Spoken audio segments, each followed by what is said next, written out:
Welcome everybody to PinstripeChronicles. I am Tats. I'm here today with Rob. Donald is taking the day off.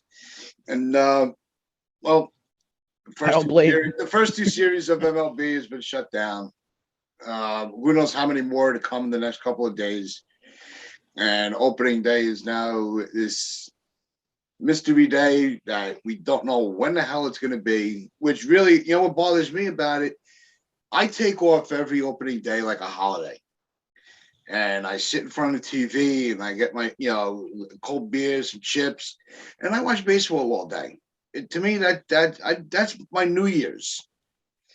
And I really want to have that day off of work. I enjoy that day off of work. Everybody at work is asking, when am I taking? Oh, I don't know. Which I think is kind of cool because I've reached that level at my job where they think I'm like this baseball expert. So they don't, they're always like, what are you hearing? What are you hearing? Like, there's really nothing to be heard. There's just, all you're hearing or seeing is people, like we said the other day, just getting in their cardio, walking from one room to the next and getting nowhere. They're not even close to any numbers. So the other problem is that everyone's like, well, I'll just put my attention elsewhere.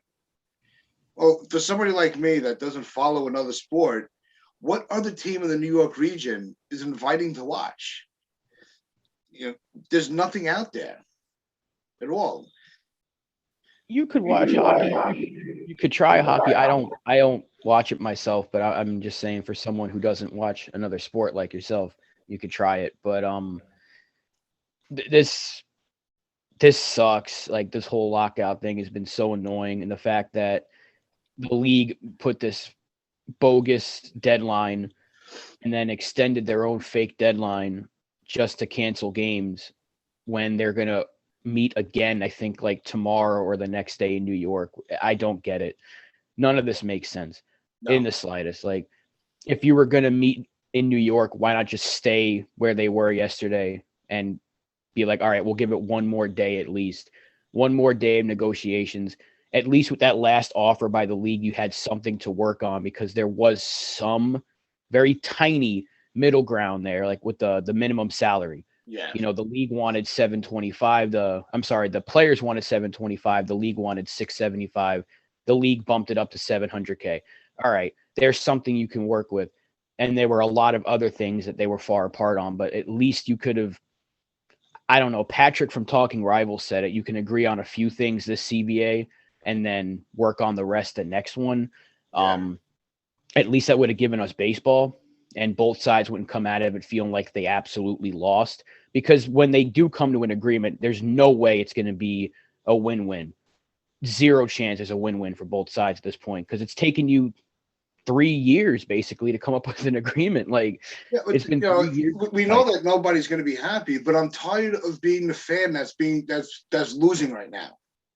And that's the frustrating part. I don't care who wins the argument, who gets. At this point, I don't care anymore. I've reached that point. I don't care if the owners get the upper hand. I don't care if the players get the upper hand. Just give me goddamn baseball. That's it. Bottom line. Give me the game I love to watch. Let me watch it. Right. And that's the sad part, is they don't care. And that's one of the first things that idiot said yesterday. Manfred was like, we care about our fans. Well, if you did, you would have put out a better offer, so why, again, the lying, it's something we talk about as Yankee fans. Our ownership lies to us all the time, when now the commissioner of baseball is once again lying to us. So it's it's just what we expected. We expected these talks to be ugly.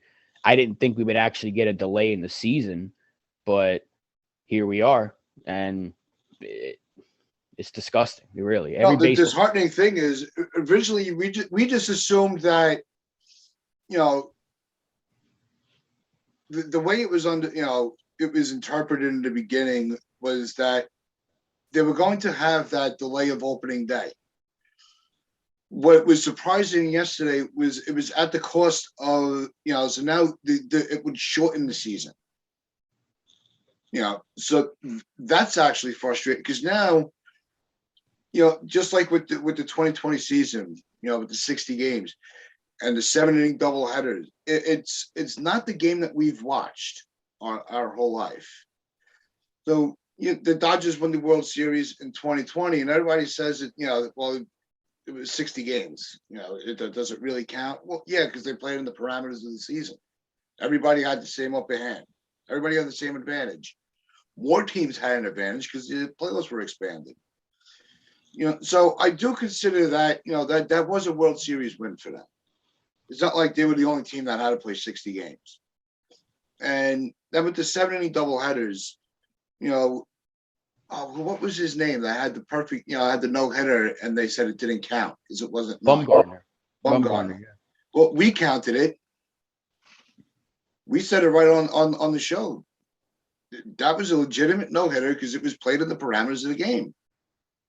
Yeah. So it's not like they were the only team. That was the only game that was a 7 inning game. So they can't keep changing they can't keep messing with the record books the way that they're doing it. So now what's going to happen? They're going to have a World Series. I'm going to say because we're Yankee fans, Yankees win the World Series. Well, it wasn't a full season. It was a count. I mean, how many games are they going to really delay it? Like, because right now the first 2 series have been delayed. That's like, 6, 7 games at the most, which is not a huge amount. We're not talking half the season yet. But if it gets to a month and then maybe later, like if we have an issue like we had in 2020 where we're playing, God forbid, less than 100 games, and yeah, it's going to look like one of those, as people like to say, Mickey Mouse championships, which I hate that term, but whatever. It's stupid because you had all this time. Like, they didn't pick up the phone for 2 months. It's like when you have a fight with your friend or whatever, and you're like, I'm not picking up the phone first. That's what it was. And they just didn't want to talk to each other for the first 60 days of this lockout. And then finally, like, oh, shoot, we might lose some money here. Let's get this going. They had 7 straight days or whatever it was of negotiations and still couldn't come up with an agreement. And the fans are supposed to be like, yeah, I'm going to pick a side here. It's easy to pick the player side right now because you see how bad the owner's offer was. But when you see the players are still just being like, no, not good enough. No. And you're just like, screw it. I hate both of you. And I want baseball. And now the poor minor leaguers have to go work out in minor league camp and they're not getting paid for it. So they suffer more than anybody else. The minor leaguers have to do all this work for nothing. And the players are still going to have their money, and they're just sitting at home waiting for the next negotiation. And us as fans, we're forced to suffer with no baseball, as we have been for the last at least couple of weeks since spring training was supposed to start. And now we're not going to have opening day the way we usually have it. So the only way they can rectify it is if you come into an agreement, make opening day Jackie Robinson Day, and that's when the season starts. That's the only way I can see this being a positive at the end of this whole thing. No, I think that's the only way that MLB can, the PR would look good on both sides is to celebrate baseball coming back with, and celebrate Jackie Robinson. So it's the problem. It's more along. It's just I'm so frustrated. I can't even get my freaking thoughts together anymore. Just get it done. I can't say that enough. And I'm sorry for everybody listening when watching that. It sounds like I keep repeating myself. But that's really that's the mantra, that's the motto of every fan out there right now. Just get it done. Yeah. I mean, when you saw that offer from Major League Baseball and they said that was their final and best offer, you're like, there's no chance this gets accepted. It's exactly what I thought. I was like, there's no way it's getting accepted. And then 20 minutes later, sources say the league's not going to accept, or the players won't accept it. Of course they won't. Well, it was a bad offer. The other factor is that the MLB said, they said that this is our final offer. Well, it was, but the 28th was supposed to be the deadline, and then they extended the deadline. They're like, well, not Eastern, not Eastern time. It's going to be by Pacific time. You can't change the rules as you go along. So nobody's taking you seriously now. So throw him an offer back. You know what? This is our final offer. You know, so the MLBPA has to make another offer back. They can't just go, all right, well then we don't accept this, and we're done talking to you. Right. When you want to change, you call us. There was another point that I was talking to a coworker of mine last night, and he made a good point. And the way that the way he phrased it is going to be a lot better than how I'm going to try to do it now. Because I'm just too much of a fan. He's not a big baseball fan, but he follows baseball, so he knows what to pick on me about. And he's like, the owners are the employers, the players are the employees. Even though there is a union, and it's a reminder, I'm a union worker. They're the boss. If they say these are the conditions, these are the conditions. You can fight for certain things. Well, if you're not going to work under my terms, I'll just find somebody. I'll hire somebody else. You don't have to play the game. You chose to play the game. If you want to waste your talents arguing over money, knock yourself out. Because I'm sure there's a bunch of people behind you that are willing to take that spot. No, it's crazy that, if I could do the same thing the players are, and I'm just going to hold out of work for 3 months, and then I know I can come back and still get paid, like that'd be like a dream come true for basically everybody in the country that doesn't get paid millions and millions of dollars. Like I could take 3 months off and still have my job and get paid for it. It's like, it's interesting. Because this brings you back to when the NBA had a lockout back in like 2011, I think it was.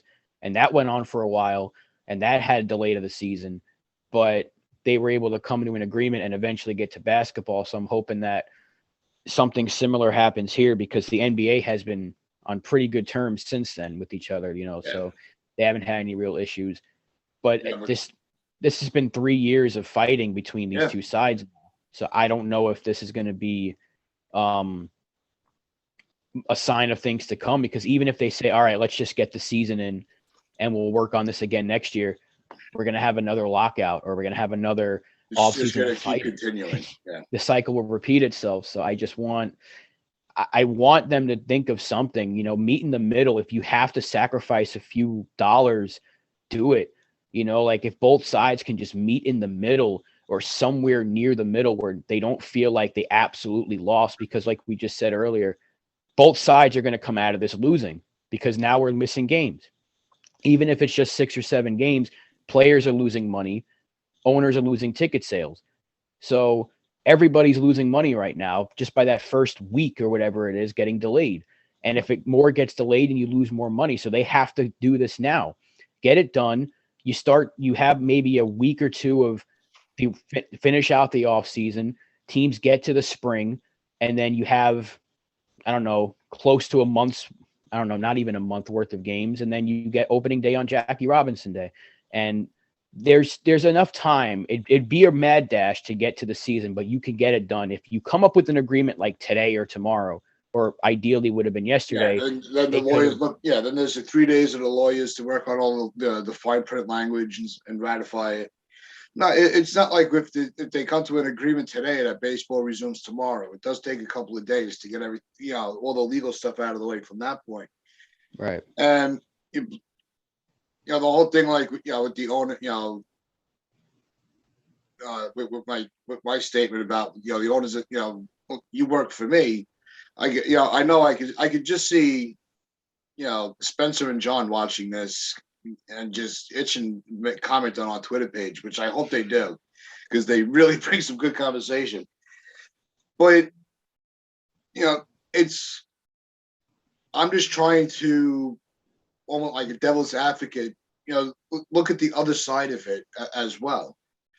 Like one of my favorite new terms is, if you're not looking at both sides of the coin, you can't see the full value. So you have to play both sides of the coin, whether it's for the players or for the owners or for none, or for both. It's a tricky situation. It's frustrating. Everybody, we all want the games.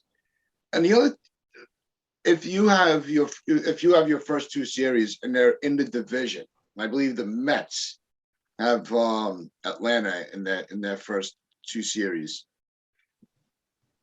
And how does that affect the division races? I see that's the thing. You're supposed to play X amount of, it was designed so you play the same amount of games against your division. Well, now what? How does that affect the playoff run? The Mets, their first two series is a 3-game series and then a 2-game series. So now the Mets are playing, them playing an uneven amount of games. How does that factor into the standings? So they're really putting themselves, deeper in a hole by going that route. Well, Manfred already said that they're not going to make up these games. No. So, yeah, those games are lost. Basically, they're canceled. They're not getting replayed because there's interleague. He said every day. I don't know. It's a mess, and it's a mess that they created. It's no one's fault but theirs. They made the lockout. They imposed the lockout. And yeah, the players are as much to blame here, but it's easy to see how the owners are the bigger of the two evils here because they are so cheap. And a lot of the richer owners are the ones who are advocating for the luxury tax threshold to be less. It's like our own I think is amazing that you had that. When I saw that, a lot of it was the big league, the big team owners don't want to spend the money, and we all know who's part of that group. Mm-hmm. It's disturbing, is where it is, and it's just everything comes down to money, which is what we said. It's all about greedy owners, greedy players, and it's like the thing with the minimum salary. I can see why you want to be more because we know how service time gets manipulated. I mean, for God's sake, Aaron Judge was making less than $1 million after an MVP season, so I understand the players want more for a minimum salary, but now everybody's suffering here, because the minor leaguers who are hoping to, well, they're still going to get a season. The minor league season's not affected, but now they're not getting anything right now until an agreement comes. And a lot of people were fighting for the minor leaguers here specifically because they get shafted so much when they get called up and their service time's manipulated, so they don't get paid as much and all that. And it's just I feel like they were trying to do too many things with one CBA, which is why going back to earlier when I said Patrick from Talking Rivals said, get a couple of things done here and then you can negotiate the rest as time. You could amend it as the season goes on. And it would make more sense. It was a great idea when Chris told me about it. I was like, that's perfect because at least it gives you baseball. You agree on a few things, and now you can't try to do too many things at once because now we have this mess. They were trying to make like 7 different agreements. There's something in my eye, but they were trying to come up with like 7 different agreements at once. It's of course you're going to have this kind of a mess, and I can't say it's annoying enough, but it is very annoying. Yep. Dark day for the sport. That's why I'm not wearing any gear. You're not wearing any gear. And if I really wanted to, I can take all that stuff down, but that takes too much effort. So I don't want to do it. Yeah. No, it's, I just completely just shut down. I really have. It's a shame because especially, fans that I think this is the first time I've seen every fan base pretty much on each other's side. Just give us the game back. I want to get back to, my team's better than your team sucks. How could you pay that guy that amount of money? I want to get back to that. As much as it's nice to be able to interact on social media with an Astros fan and we're not arguing about trash cans, we're just all, the fans are pretty much all in solidarity that we want this to end. Yeah, it's weird, right? Astros and Yankees fans getting along, Red Sox and Yankees. It's like that scene in Warriors where Cyrus gets all the gangs in New York together. The Saracens are sitting next to the Jones Street Boys. That's what we have right now because everybody's like unified as much as they hate the owners right now, and they hate what's going on. Every fan is basically the gangs of the Warriors just joined up as one. And Rob Manfred is the head of police, I guess. I don't know how you want to, if you want to interpret it to the direct quotation of the Warriors, but you get my point. Everybody hates Manfred. Everybody hates the Players Association because this is what we have right now. 3 months of fighting, 1 month of negotiations during this lockout, and 1 week to get it done. Like, everything was a mess from the start, and here we are. Delayed season, still no end in sight. It was looking good like 48 hours ago, and then it just went south. Like, how does that happen? So, it was Sunday night. We were all up until, was it Sunday or Monday night? We were all up till 2, 3 in the morning, as news was trickling down, and it was fun, which is why, there were a few tweets, and I had retweeted it, that MLB Twitter is the best form of Twitter ever. That is, even when, even though all the fans that are uniting, we still have, our friends that from other teams that we'll rank on, and we'll make, we'll get on their case. Everybody was just really, it was almost like a big, we were waiting for a party to say, it's over. Baseball is back. And Manfred and the owners keep throwing out these proposals that they don't want to budge. And they've gotten to the level that they are. And the only owner that actually gave a shit, sorry, Tom, was Jeter stepped down. He was the only one that was willing to put money into the roster. He wasn't even an owner. Trying to watch their money, and he wants to spend it, and he gets, and he walks away. Yeah, and that's another loss on the fans again. I think before we head out here, Tats, you better press that button. The Tom button? No, the Manfred button. Manfred sucks. I get that a lot. I think I've already changed the batteries in this thing. I walk around the house hitting it. Just put it in your pocket and just hit your pocket over the course of the day. He sucks. He does. We need a new commissioner. He's ruined the game. And Tony Clark needs to go to get a whole new unit in there, and maybe that'll get it done. I don't know. Put somebody else in charge of baseball. Put somebody else in charge of the Players Association, because what we have right now isn't working. Tony Clark stinks. We know Manfred sucks, but at least now people are opening their eyes to how bad Tony Clark is. So at least there's one positive, I guess. No, these two are going to go down as the worst sport negotiators that any of the big four have ever seen. When you can, these are not the headlines that baseball should be having. It should be opening day is coming. Spring training games. Wow, look how good this player is doing.